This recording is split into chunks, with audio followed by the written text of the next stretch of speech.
Everyone, this is Tim from Your Six Studios. Today in this video, I'm going to show you how to take a screenshot on your Nintendo Switch.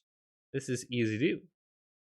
Now, you can also take a video. So if I hold this button down, you can see on the top left, it says unable to take video because you can't do it on the home screen. You have to be in a game to go ahead and do it. But you can take a screenshot, just simply press this button once, and a screenshot is taken. Hold it down, a video will be taken. And then you can view your screenshots right here under the album. And here's everything I just did.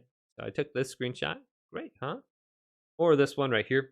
So what button do you have to press? Well, I'll show you right now on the Joy-Con. So on the blue side right here, you can see there is a little black button.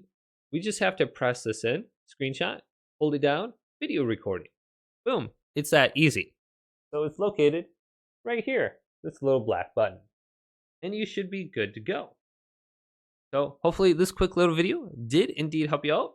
Leave it a big thumbs up and subscribe to my channel down below for more tech videos coming up next on Your Six Studios.